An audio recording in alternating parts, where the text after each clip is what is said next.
Presenting youth education application. અહીં તમને ધોરણ 1 થી 12 ના સ્પર્ધાત્મક પરીક્ષાના ગુજરાતી તથા ઇંગ્લિશ મીડિયમ માટેના તમામ પાઠ્યપુસ્તકની PDF ફાઇલ તથા વિડીયો લેક્ચર તેમજ અહીં તમે દરેક વિષયની બ્લુ પ્રિન્ટ પ્રમાણે પરીક્ષાના પેપર તથા સોલ્યુશન મેળવી શકો છો અને વિષય અનુસાર મટીરીયલ પણ તૈયાર કરી શકો છો, એ પણ તદ્દન ફ્રી. તો અત્યારે જ આ એપ્લિકેશન ડાઉનલોડ કરો અને લિંક ડિસ્ક્રિપ્શનમાં આપેલ છે. નમસ્કાર વિદ્યાર્થી મિત્રો, હું ડીએ પંપાણિયા સમાજશાસ્ત્ર ધોરણ 11ના વિડીયો લેક્ચરની અંદર આપનું હાર્દિક સ્વાગત છે. આજે આપણે જોઈ રહ્યા છે પ્રકરણ 6 ભારતની મૂળભૂત સામાજિક સંસ્થાઓ. એની અંદર સંસ્થાનો અર્થ અને સંસ્થાના લક્ષણો અંગેની ચર્ચાઓ કરી. હવે આપણે આજે જોવાનું છે સંસ્થાની અંદર પહેલી અને મૂળભૂત અને પાયાની સંસ્થા જેને કહી શકાય એ સંસ્થા છે કુટુંબ સંસ્થા. તો કુટુંબ સંસ્થા એટલે શું, કુટુંબ સંસ્થાનો અર્થ અને કુટુંબ સંસ્થાની જે વ્યાખ્યાઓ છે એ 3 વ્યક્તિએ વ્યાખ્યા આપી છે એ અંગેની વિગતવાર ચર્ચા આ લેક્ચરની અંદર આપણે કરવા જઈ રહ્યા છે. તો આવો આપણે જોઈએ કુટુંબ સંસ્થા. મિત્રો, કુટુંબ એ પાયાની સામાજિક સંસ્થા એટલા માટે કીધી છે કે કુટુંબ છે તો જ સમાજ છે અને કુટુંબ છે તો જ સંસ્થા છે. કારણ કે સંસ્થાના વિકાસની અંદર જો કુટુંબની જ બાદ બાકી થઈ જાય તો સંસ્થાનો કોઈ મતલબ રહેતો નથી. એટલા માટે કુટુંબ સંસ્થાને પાયાની સામાજિક સંસ્થા તરીકે ઓળખવામાં આવી. ભારત દેશની અંદર આપણે અગાઉના 5મા લેક્ચરની અંદર આપણે જોયું, 5મું ટોપિક જે આપણું સમાજશાસ્ત્રનું હતું, ભારતીય સંસ્કૃતિ અને સમુદાય અને ભારતીય સંસ્કૃતિ અને સામાજિકીકરણ. એની અંદર એના ઉલ્લેખ કરેલા કે કુટુંબના 2 પ્રકાર, એક સંયુક્ત અને બીજું વિભક્ત. તો ભારત દેશ એ સંયુક્ત કુટુંબથી ઓળખાતો, પણ આજે પરિસ્થિતિ કંઈક એવી નિર્માણ થઈ છે કે આપણે સંયુક્ત કુટુંબની જગ્યાએ વિભક્ત કુટુંબ બનતા જઈ રહ્યા છે. તો કુટુંબ સંસ્થાની અંદર કુટુંબ એટલે શું, તો એનો અર્થ આપણે જોવાનો પ્રયાસ કરીએ કે ભારત દેશની અંદર ખાસ સંયુક્ત કુટુંબની જગ્યાએ હવે વિભક્ત કુટુંબ થતા જઈ રહ્યા છે. તો એની પાછળ કેટલાક કારણો જવાબદાર છે. ખાસ પશ્ચિમી સંસ્કૃતિનું અનુકરણ, શિક્ષણ, ઔદ્યોગિકીકરણ, શહેરીકરણ, વિચારસરણી વ્યક્તિની, આ બધી બાબતોને જો ધ્યાનમાં રાખીએ ને તો એ અર્થમાં આપણે કહી શકીએ કે ભારતીય સમાજની અંદર હવે સંયુક્ત કુટુંબની જગ્યા વિભક્ત કુટુંબ લઈ રહ્યા. Some aspect family in Mahuva, doctor IP દેસાઈએ સંયુક્ત કુટુંબ અંગેનો ગુજરાતના મહુવા શહેરની અંદર અભ્યાસ કર્યો. ભાવનગર જિલ્લાનું મહુવા શહેર છે, એની અંદર સમ આસ્પેક્ટ ફેમિલી ઇન મહુવા આ ટાઇટલ ઉપર એણે એક અભ્યાસ કર્યો હતો અને એક સંયુક્ત કુટુંબની આખી વ્યાખ્યા એણે અલગ જ આપી. તો એણે પણ એ જ્યારે 12મા ધોરણની અંદર આપણે આવશે ત્યારે એની ચર્ચા કરીશું. પરંતુ આપણે હવે જોવાનું છે કુટુંબ એટલે શું, કુટુંબનો અર્થ. તો કુટુંબના અર્થની અંદર આપણે જોઈએ તો ખાસ 3 વ્યક્તિ એવા છે કે જેણે એ કુટુંબને વ્યાખ્યાબાદ કરવાનો પ્રયાસ કર્યો છે. એમાં 3 વ્યક્તિએ કુટુંબની જે વ્યાખ્યા આપી છે એ આધારે પછી કુટુંબના પ્રકારો જોશું, કુટુંબના લક્ષણો જોશું, કુટુંબની અંદર આવેલું પરિવર્તન જોશું, એની આપણે ચર્ચા કરીશું. તો પહેલી વાત કરીએ, મેકાઈવર અને પેજ નામના વ્યક્તિ જણાવે છે, પહેલી વ્યાખ્યા આપી છે. જો વ્યાખ્યા મિત્રો આમાંથી કોઈ પણ એક વ્યાખ્યા અવશ્ય તમને પરીક્ષાની અંદર આવશે, એટલે ખાસ શબ્દસહ વ્યાખ્યા આપણે જોઈએ. પહેલી વ્યાખ્યા, કુટુંબ એ સ્પષ્ટ અને લાંબા ગાળા સુધી ટકી રહેતા જાતીય સંબંધો પર રચાયેલું જૂથ છે અને તેના દ્વારા જ બાળકોનું પ્રજનન અને ઉછેર થાય છે, પ્રજનન અને ઉછેર શક્ય બને છે. કુટુંબની મુખ્ય બાબત એ છે કે આ જૂથ લગ્ન, લોહી અથવા દત્તકના સંબંધો દ્વારા અસ્તિત્વમાં આવે છે. આટલી વાત મેકાયર અને પેજે કીધી છે. હવે આની અંદર આપણે વિસ્તૃત એ વ્યાખ્યાની ચર્ચા કરીએ તો પહેલું, કુટુંબ એ સ્પષ્ટ અને લાંબા ગાળા સુધી ટકી રહેતા જાતીય સંબંધો પર આધારિત રચાયેલું જૂથ છે. હવે મિત્રો જો કુટુંબ સ્પષ્ટ અને લાંબા ગાળા સુધી, લગ્ન પછી આજીવન, એટલે કે જ્યાં સુધી પતિ અને પત્ની જે જીવિત અવસ્થાની અંદર હોય છે ત્યાં સુધી ટકી રહેતા જાતીય સંબંધો પર રચાયેલું પરસ્પર એક જૂથ છે. અને ખાસ એની અંદર લોહી અને રક્તના સંબંધોની વાત આવે છે.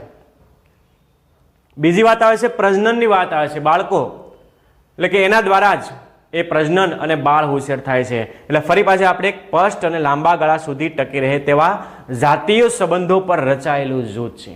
મિત્રો, જાતીય સંબંધોને છૂટ ક્યારે આપે છે સમાજ? કે જ્યારે લગ્નથી કોઈ વ્યક્તિ જોડાય છે ત્યારે જ તેવા જાતીય સંબંધોને એ સમાજ માન્ય આપણે સંસ્થા એને મંજૂરી, આપણે વાત કરી પહેલા પીરિયડની અંદર કે સંસ્થાને પોતાના કાયદા છે, ધારાધોરણો છે, અને પછી જ એને મંજૂરી આપવામાં આવે છે. જાતીય સંબંધો દ્વારા જ બાળકોનું પ્રજનન અને ઉછેર થાય છે. બાળકો જન્મે છે અને એનો કુટુંબની અંદર ઉછેર થાય છે.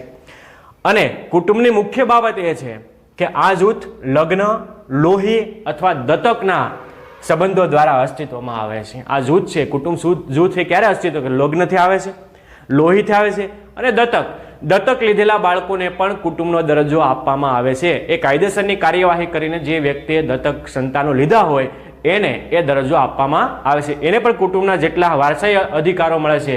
1955નો વારસાઈ મહિલા વારસાઈ અધિકારની વાત આવે, સ્ત્રીઓને 54ના વારસાની વાત આવે, તો એ બધા જ અધિકારો જ્યારે કોઈ દત્તક પુત્ર હોય કે પુત્રી હોય તો એને પણ એ અધિકારો છે એ મળવા પાત્ર થતા હોય છે. એટલે લગ્ન, લોહી કે દત્તકના સંબંધો દ્વારા અસ્તિત્વમાં આવે છે. આ પહેલી વ્યાખ્યા મેકાયવર અને પેજે આપી છે. ફરી એકવાર જોઈ લઈએ. કુટુંબ એ સ્પષ્ટ અને લાંબા ગાળા સુધી ટકી રહે તેવા જાતીય સંબંધો પર રચાયેલું જૂથ છે અને તેના દ્વારા જ બાળકોનું પ્રજનન અને ઉછેર એ શક્ય બને છે. કુટુંબની મુખ્ય બાબત એ છે કે આ જૂથ લગ્ન, લોહી અથવા દત્તકના સંબંધો દ્વારા અસ્તિત્વમાં આવે છે. આ વ્યાખ્યા પાકી કરી લેજો. બીજી વ્યાખ્યા આપી છે ઓકબર્ન અને નિમકોફ. ઓકબર્ન એણે પણ કુટુંબની વ્યાખ્યા આપવાનો પ્રયાસ કર્યો છે. એમાં જોઈએ પેલું, કુટુંબ એ બાળકો વાળા કે બાળકો વગરના. કુટુંબ કોને કહેવાય? કે પતિ પત્ની અને તેના સંતાનો એ જ કુટુંબ નહીં. કુટુંબ એટલે બાળકો વાળા કે બાળકો વગરના. ટૂંકમાં બે વ્યક્તિ જ્યારે હોય, એટલે પતિ પત્ની હોય તો એને બાળકો ન હોય તો એને કુટુંબ ન કહી શકાય એવું નથી. બાળકો વાળા કે બાળકો વગરના, આગળ વાત કરી છે, કુટુંબ એ બાળકો વાળા કે બાળકો વગરના પતિ પત્નીનું બનેલું અમુક અંશે લાંબા ગાળાનું જૂથ છે. લાંબા ગાળાનું એટલા માટે કીધું છે કે કોઈ વ્યક્તિ લગ્ન કરીને ચાલો 2-5 વર્ષ પછી કે હવે આપણે છૂટાછેડા નહીં.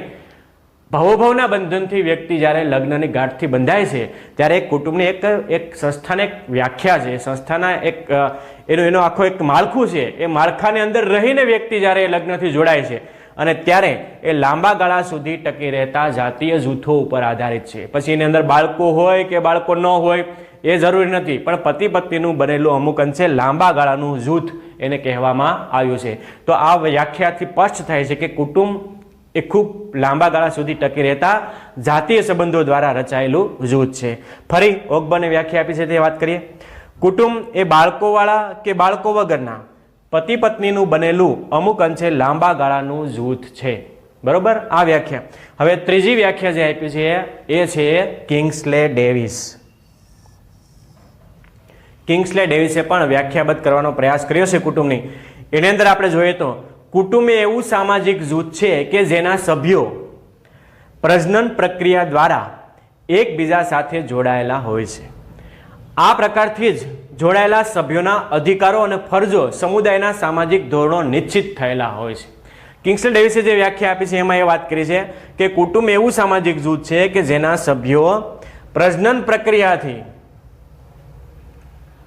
એકબીજા સાથે જોડાયેલા, એટલે જાતીય સંબંધો, પ્રજનન પ્રક્રિયા એટલે જાતીય સંબંધો, એટલે જાતીય સંબંધોથી એકબીજાથી જોડાયેલા અને સાથે જોડાયેલા હોય છે. આ પ્રકારની જોડાયેલા સભ્યોના અધિકારો અને ફરજોનો સમુદાયના સામાજિક ધોરણો નિશ્ચિત કરે છે. વ્યક્તિ લગ્ન થાય એટલે કોઈ પણ વ્યક્તિને એના અધિકારો અને ફરજો ઓટોમેટિક એને પ્રાપ્ત થતી હોય છે. એટલે જે સ્ત્રી હોય કે પુરુષ હોય કે કુટુંબના કોઈ સદસ્ય હોય, હવે કોઈ પણ વ્યક્તિને ઘરે એક નાનું બાળક જન્મે છે તો ત્યારે એ પોતે અર્પિત દરજ્જો લઈને આવે છે. અર્પિત દરજ્જો એટલે તમે સમજો, અગાઉના ચેપ્ટરની અંદર ચર્ચા કરી પ્રાપ્ત દરજ્જો અને અર્પિત દરજ્જો.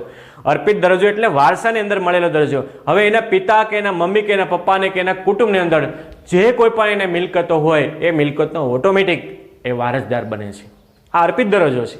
એટલે અહીંયા કીધું છે કે એના હક્કો અને ફરજોની વાત છે, એના અધિકારો પ્રાપ્ત થાય છે. નાનું બાળક જ્યારે જન્મે છે ત્યારે તે અધિકારો લઈને આવે છે, સાથે સાથે અધિકારોની સાથેની ફરજો પણ જોડાયેલી છે. દરજ્જો અને ભૂમિકા એક સિક્કાને બે બાજુ સમાન આપણે વાત કરી કે સાથે જે અધિકાર આપ્યા છે સમાજે એને અધિકાર આપ્યા છે, કુટુંબના જે બાળક જન્મે છે ને એને વારસાના અધિકારો આપે છે, તો સાથેની કેટલીક ફરજો પણ છે. તો શું ફરજો હોય કે એના કુટુંબનું ભરણ પોષણ કરવાની વાત આવે, માતા પિતાના સંતાનો છે તો એ સંતાનોની સેવા કરવાની વાત આવે કે કુટુંબને કોઈ રીતે મદદરૂપ થવાની વાત આવે, આ એની ફરજો છે. જે દરજ્જો જેટલો ઊંચો ફરજો જેટલી ઊંચી. એટલે દરજ્જો અને ભૂમિકા એક જ સિક્કાની બે બાજુ સમાન એનો ઉલ્લેખ આપણે અગાઉના ચેપ્ટરની અંદર કરી ગયા. તો આ વ્યાખ્યા ફરી આપણે કિંગ્સલે ડેવિસની વાત કરીએ. કુટુંબ એ એવું સામાજિક જૂથ છે કે જેના સભ્યો પ્રજનન પ્રક્રિયા દ્વારા એકબીજા સાથે જોડાયેલા હોય છે. આ પ્રકારથી જોડાયેલા સભ્યોના અધિકારો અને ફરજો સમુદાયના સામાજિક ધોરણો નિશ્ચિત થયેલા હોય છે. તો આ ત્રણ વ્યાખ્યા પરથી આપણે તમને હવે ખ્યાલ આવી ગયો કે કુટુંબ એ શું છે. હું અને તમે દરેક સંયુક્ત કુટુંબમાં રહેતા હોય, વિભક્ત કુટુંબમાં રહેતા હોય તો આપણી પણ કેટલીક ફરજો છે, આપને કેટલાક અધિકારો આપ્યા છે, સમાજે અધિકારો આપ્યા છે, કુટુંબે આપ્યા છે, કાયદાએ આપ્યા છે. તો સાથે આપણી કેટલીક ફરજોય બને છે કે આપણે કુટુંબને મદદરૂપ થઈએ. જેમ કે તમે વિદ્યાર્થી તરીકે તમારો દરજ્જો વિદ્યાર્થી તરીકેનો, ઘરે એટલે પુત્ર તરીકેનો, તો પુત્ર તરીકેના તમને અધિકારો આપ્યા છે. તો સાથે તમારી પણ એ ફરજ છે કે આપણે આપણા મમ્મી પપ્પાને જે મદદરૂપ થતા હોય એ આપણે મદદરૂપ થઈ શકીએ. ઘરના કામ હોય, બહારના કામ હોય કે XYZ હોય, કે પછી જ્યારે તમે યુવાન થઈને કોઈ સારી જોબ ઉપર જઈ શકો અને ત્યારે એ તમારા પરિવારને મદદરૂપ થઈ શકાય. આ અધિકાર આપ્યા છે, સાથે આપણી ફરજો પણ છે અને એ ફરજો આપણે યોગ્યપણે બજાવવી જોઈએ. તો આ વાત આ લેક્ચરની અંદર આપણે કુટુંબ સંસ્થા, કુટુંબનો અર્થ અને કુટુંબની ત્રણ વ્યાખ્યા મેકાઇવર, ઓકબર્ન નિમકોફ અને કિંગ્સલે ડેવિસ નામના ત્રણ વ્યક્તિએ એને વ્યાખ્યાબદ્ધ કરવાનો પ્રયાસ કર્યો છે. મિત્રો આટલી વાત આપણે અહીંયા રાખીએ છીએ. નેક્સ્ટ પિરિયડની અંદર જ્યારે આપણે મળશું ત્યારે અગાઉની જે કુટુંબના હવે લક્ષણો, એના અર્થ, એનો પ્રકાર, એના વિશે આપણે ચર્ચા કરીશું. તો આટલી વાત રાખી આપણે. આભાર.